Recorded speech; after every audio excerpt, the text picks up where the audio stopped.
नमस्कार, मैं हूं शुभि मिश्रा और आप सभी दर्शकों का अन्नदाता कार्यक्रम में बहुत बहुत स्वागत करती हूं।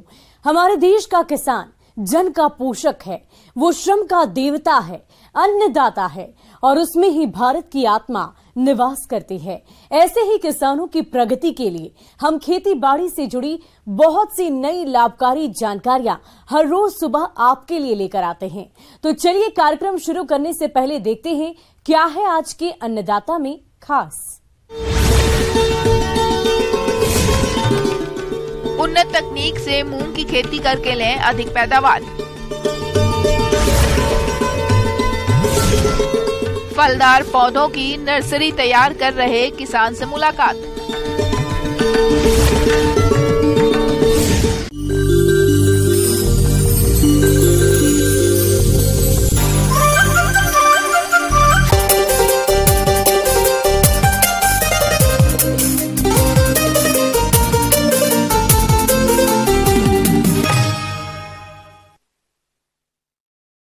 अपने राज्य में खरीफ मौसम में ली जाने वाली दलहनी फसलों में मूंग की खेती का प्रमुख स्थान है और जो किसान भाई मूंग की खेती करना चाहते हैं वे इसके लिए खेत तैयार कर शीघ्र बुवाई करें। तो किसान भाई, इससे अधिक उपज लेने के लिए आप मूंग की कौन कौन सी किस्मों का चुनाव करें और इसकी वैज्ञानिक तरीके से बुवाई किस प्रकार से करें, इस बारे में जानकारी के लिए मिलते हैं विषय विशेषज्ञ डॉक्टर राजपाल सिंह तोमर से।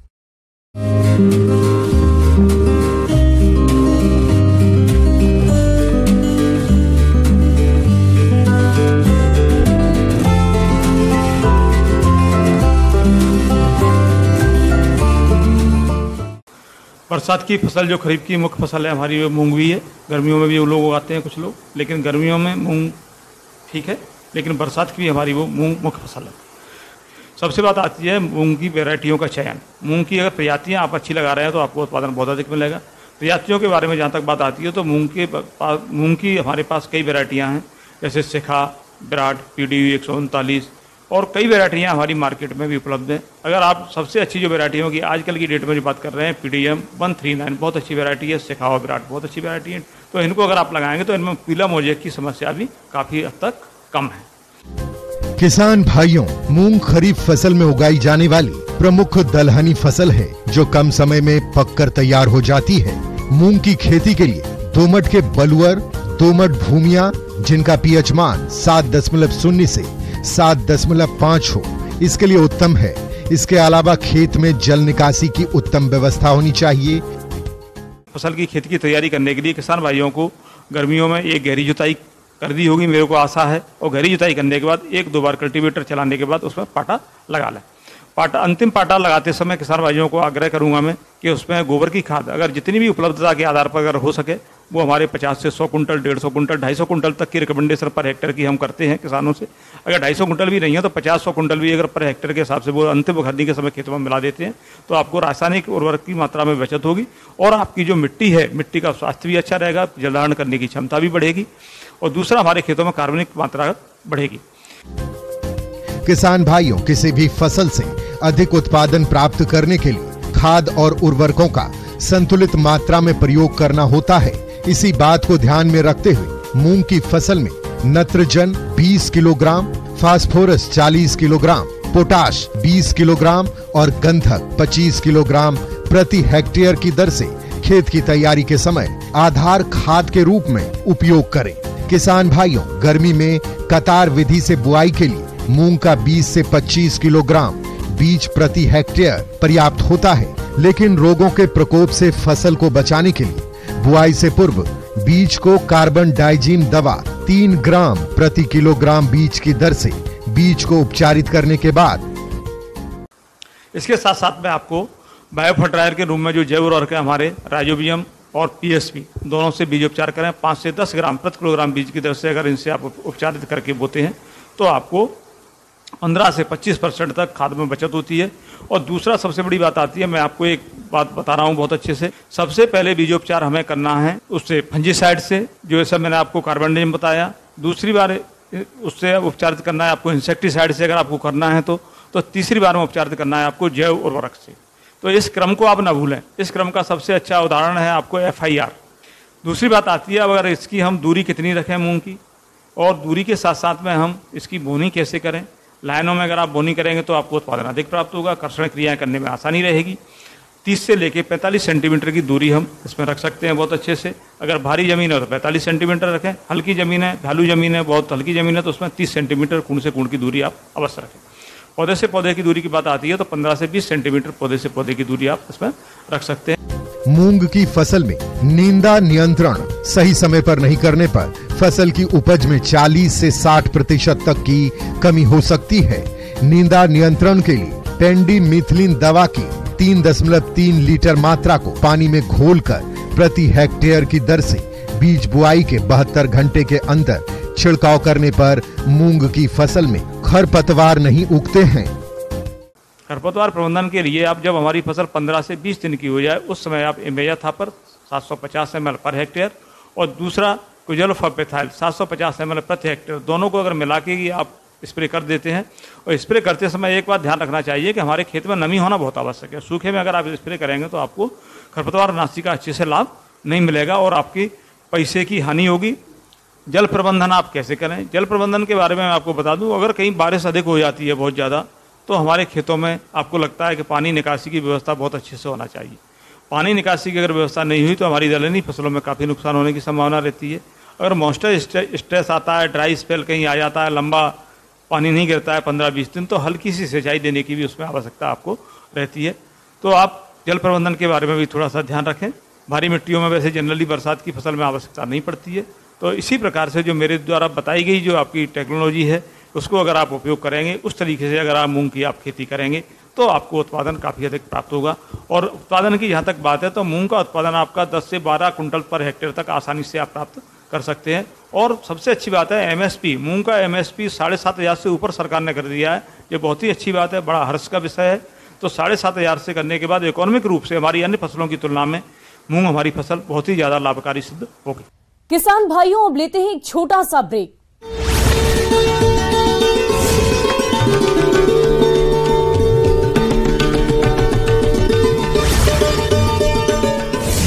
न्यूज नेटवर्क वो बाबा का जलाभिषेक कर पाते हैं।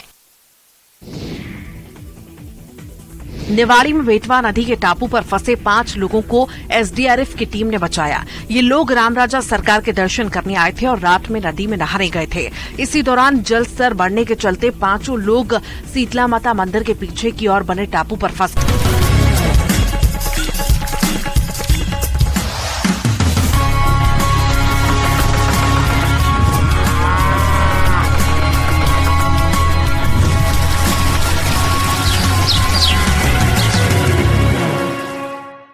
और ब्रेक के बाद आप सभी दर्शकों का अन्नदाता में एक बार फिर से स्वागत है।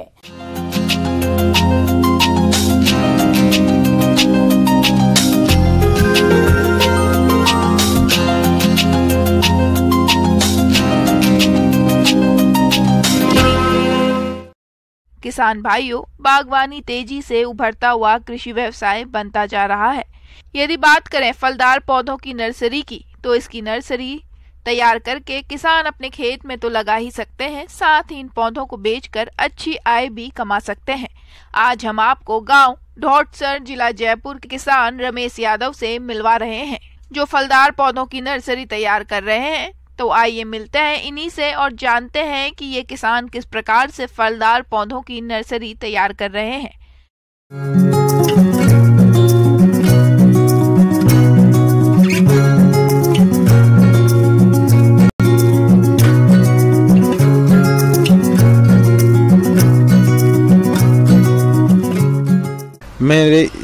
मैंने नर्सरी कर रखी है, उसमें जो मैंने पौधे तैयार किए हैं, जैसे आंवला है, नींबू है, केरुंदा है, बेलपत्र है, इन चीज़ों की मैंने ये पौधे तैयार कर रखे हैं। आजकल किसानों का रुझान बागवानी की तरफ बढ़ रहा है, और बड़े भी क्यों नहीं, क्योंकि बागवानी से अच्छी आय जो मिलती है। और जैसा कि किसान भाइयों, ये किसान विभिन्न फलदार पौधों की नर्सरी तैयार कर रहे हैं।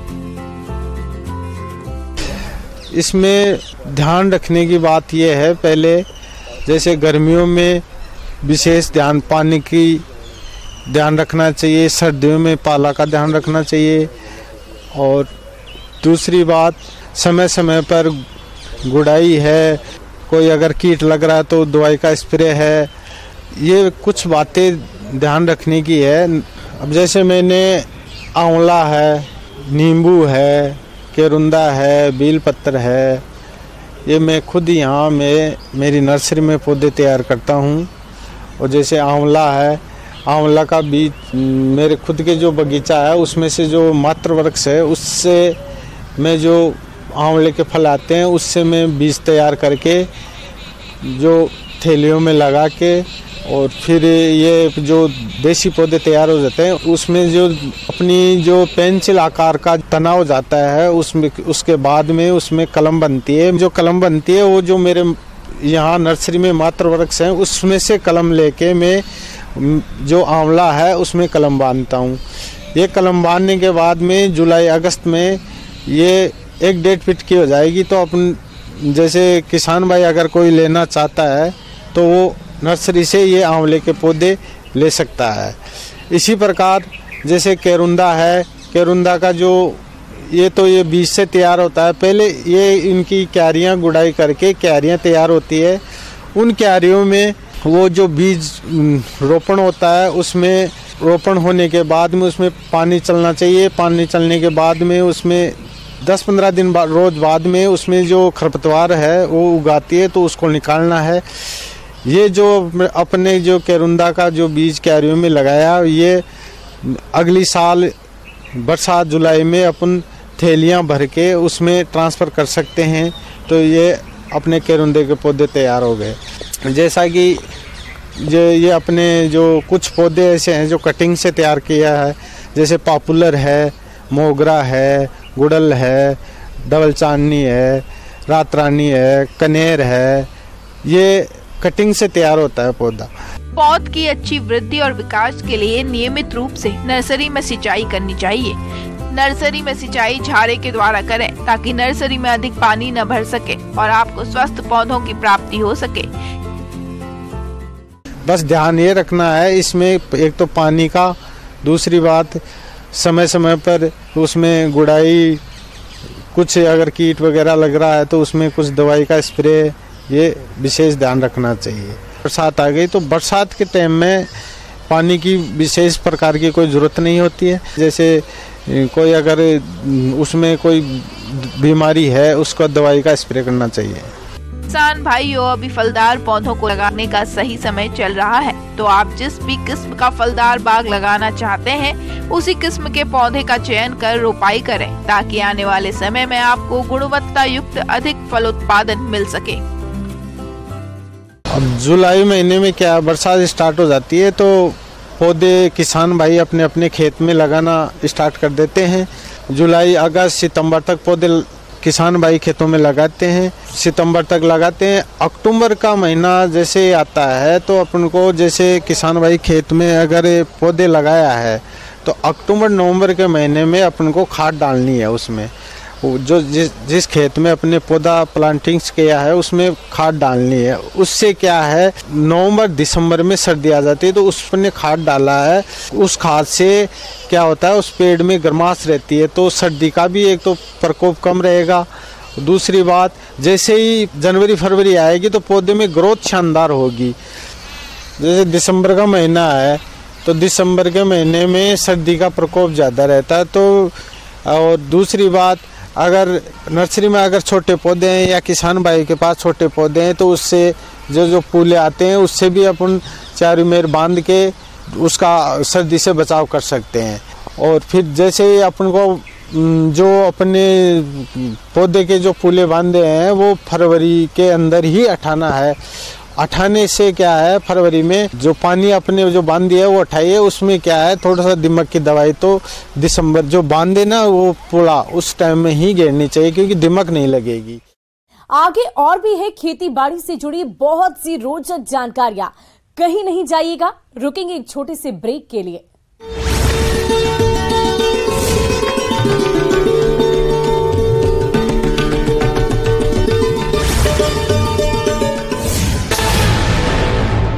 तीन लोग एक टापू पर थे और 2 लोग एक अलग छोटे से टापू पर फंसे थे। पांचों के फंसे होने की सूचना जैसे ही एसडीआरएफ की टीम को मिली वैसे ही टीम ने सभी को बचाने का प्रयास किया। 2 घंटे की कड़ी मशक्कत के बाद 5 लोगों को एसडीआरएफ की टीम ने बचा लिया। सभी लोग यूपी के हमीरपुर के रहने वाले हैं और रेस्क्यू के बाद पूरे जिले में एसडीआरएफ की टीम की प्रशंसा हो रही है।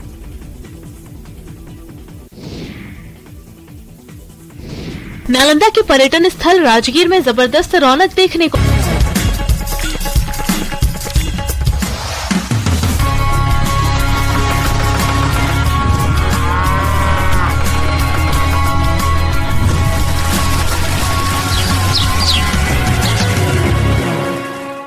ब्रेक के बाद एक बार फिर से आप सभी दर्शकों का अन्नदाता कार्यक्रम में स्वागत है।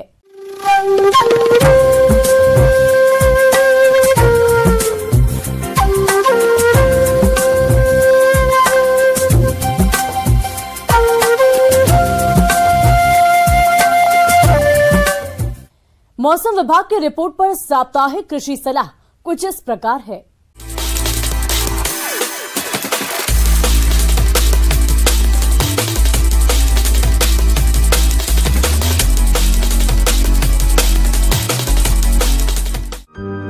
ग्रामीण कृषि मौसम सेवा, भारत मौसम विज्ञान विभाग, कृषि विज्ञान केंद्र, ग्रामोत्थान विद्यापीठ संगरिया, हनुमानगढ़ द्वारा भेजे गए मौसम पूर्वानुमान रिपोर्ट के आधार पर जिला हनुमानगढ़ और इसके आसपास के जिलों के किसान भाइयों को सलाह दी जाती है कि आगामी 3 दिनों के दौरान बादल छाए रहने के साथ साथ कहीं कहीं तेज हवाएं, मेघ गर्जन तथा हल्की से मध्यम और 1-2 स्थानों पर मूसलाधार बारिश होने की संभावना है।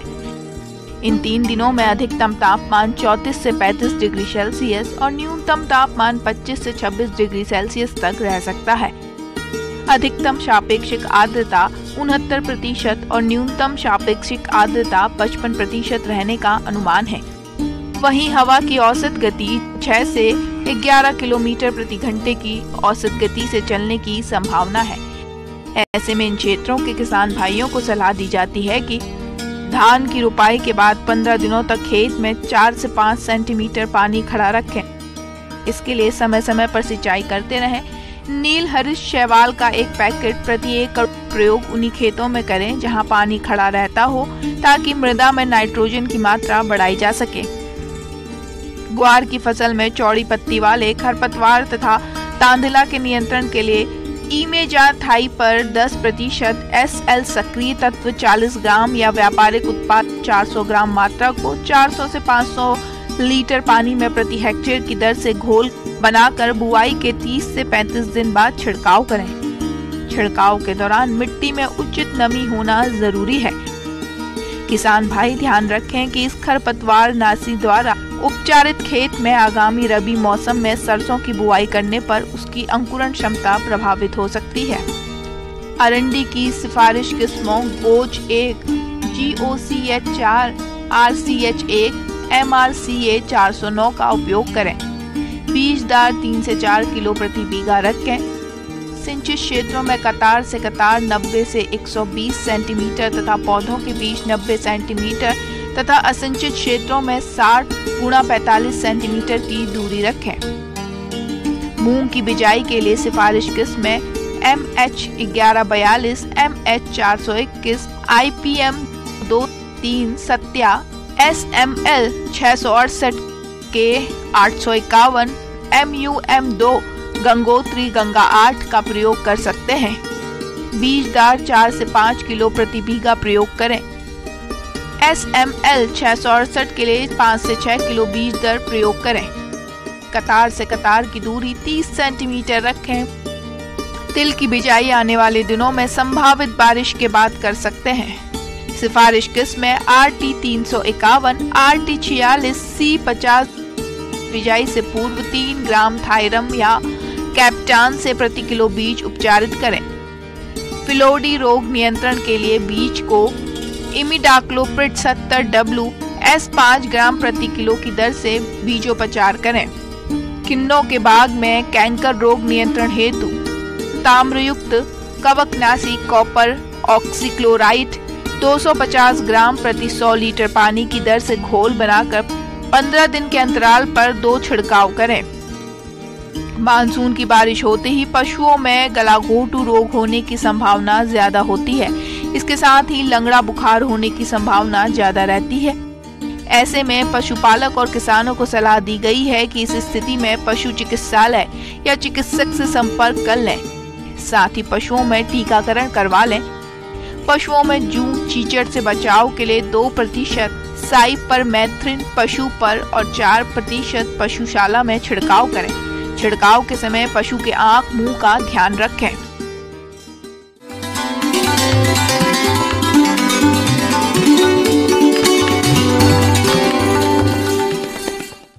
आइए जानते हैं अन्नदाता निःशुल्क फोन के माध्यम से पूछे गए समस्याओं का समाधान।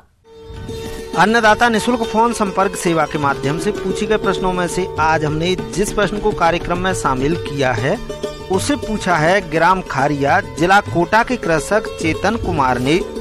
ये बैगन में छोटी पत्ती रोग की रोकथाम के बारे में जानकारी चाहते हैं। तो चेतन कुमार जी, आपकी जानकारी के लिए प्रस्तुत है कार्यक्रम का ये अंश।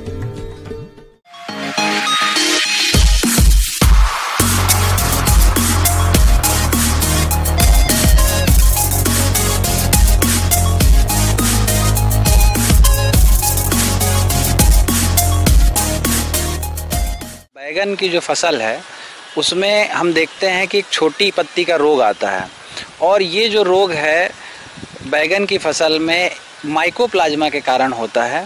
और ये जो माइकोप्लाज्मा है पौधे में कीट के थ्रू या कीट के द्वारा प्रवेश करता है।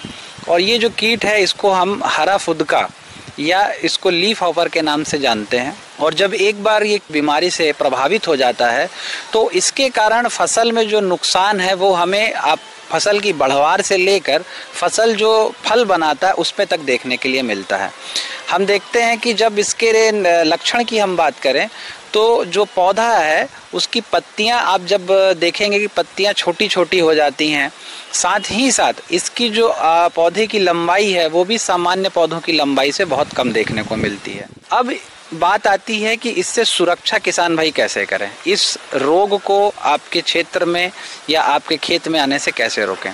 तो जो सबसे पहली आवश्यक जानकारी है जो किसान भाई जिसको आपको हमेशा करना चाहिए वो ये है कि जब भी आप पौधे की रोपाई करते हैं तो नर्सरी में हमको प्रबंधन करना बहुत आवश्यक है। आप जब भी बीज को लगा रहे हैं उसको बीज उपचार करके लगाएं। रोपाई कर देते हैं उसके 15 दिन के बाद या 15 दिन के बाद या 1 महीना हम देख लें तब पौधा जो है वो कोमल अवस्था में होता है और इसी समय जो कीड़े हैं वो आके इसमें रस चूसने का काम करते हैं।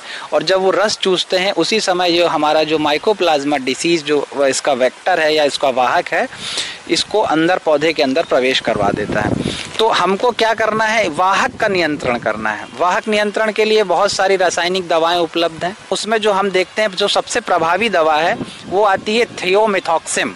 इसको आपको 100 ग्राम प्रति एकड़ की दर से देना है। इसके अलावा एक और इसका कॉम्बिनेशन है थियोमेथॉक्सिम प्लस लेम्डासाइलोहेथ्रिन। इस दवा की 80 ग्राम मात्रा आपकी प्रति एकड़ में लगती है। जिस प्रकार हम देखते हैं कि यदि हम सुरक्षा को प्रारंभ से करके रखें तो लास्ट तक हमको जब फसल की बढ़वार होती है या फल आता है तब हमको ज़्यादा सुरक्षा के उपाय कम करने पड़ते हैं।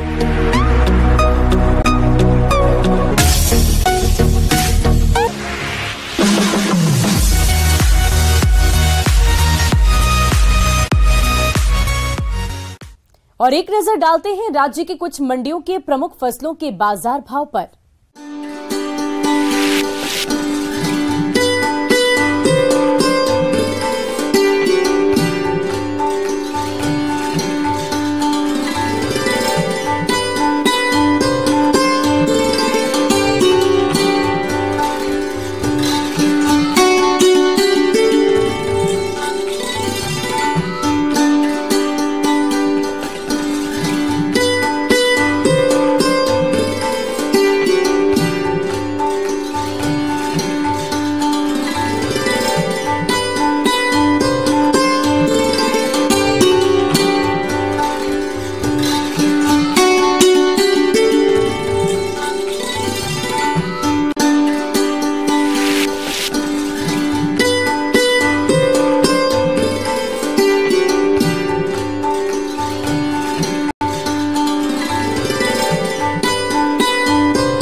किसान